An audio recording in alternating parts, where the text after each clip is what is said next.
The penguin of the north. In the past 5 centuries, human actions have triggered a surge of mass extinctions.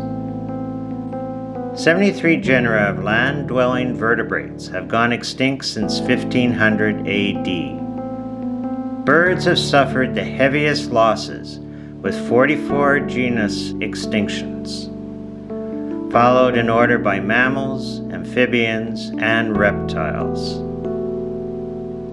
The stately penguin of the north, also known as the great auk, is one of the casualties of this extinction wave.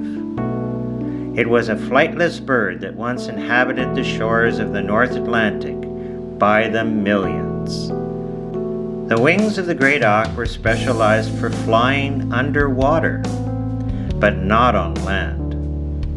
It escaped its predators by hiding and nesting on islands. Although clumsy on land, the great auk was an adept swimmer and diver.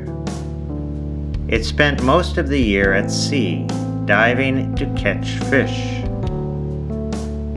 The great auk only came ashore to breed in the summer. They did not build nests. Instead, they laid eggs directly on rocks, typically at the base of coastal cliffs. During the breeding season, they were highly social, with each pair producing 1 egg per season. Despite their superficial similarities, great auks were not closely related to penguins.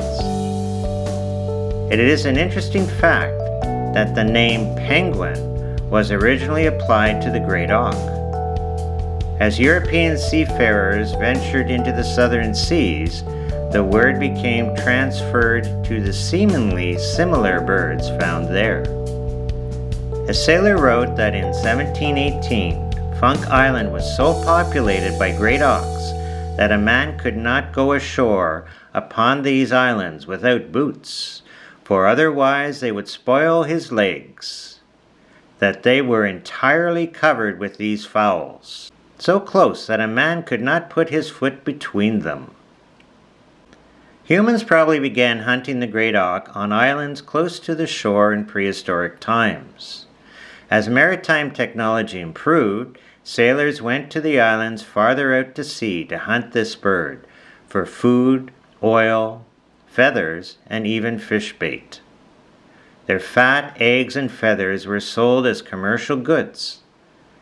By the 1770s, overhunting threatened this species. By 1800, most great auk colonies had been wiped out.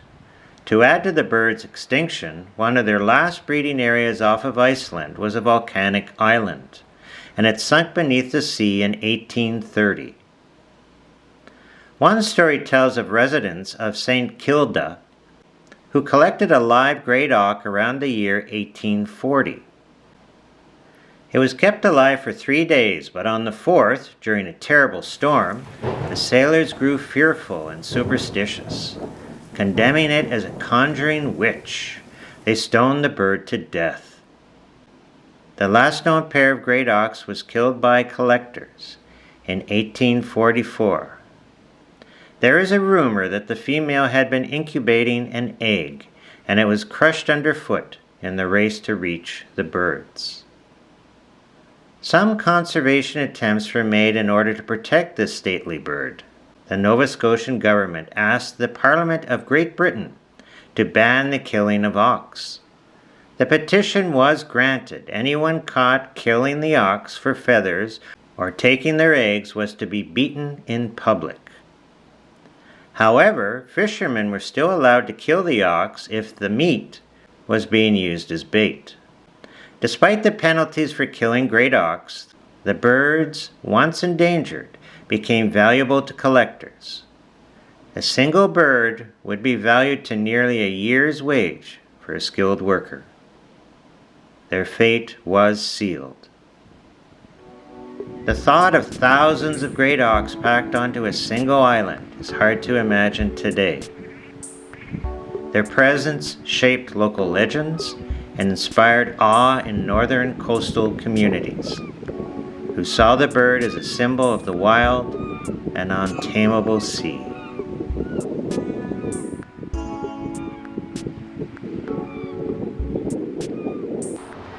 Hi, my name is Greg Wren. I'm the collections manager for birds and mammals here at the Canadian Museum of Nature. And here today we have a couple of drawers highlighting some of our extinct species, including one well-known case of the great auk, which is a species that unfortunately went extinct way back in 1844.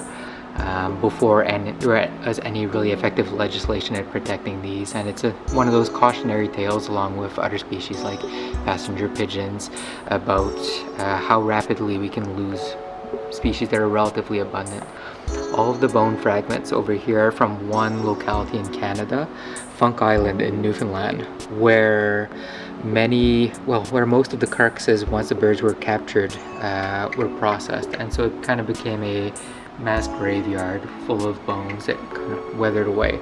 And these were recovered before they were fully lost to time, and we keep them here at the museum as reference specimens in case anyone's ever doing any archaeological work that might require looking at them, or scientists might want to answer any questions using any of these specimens.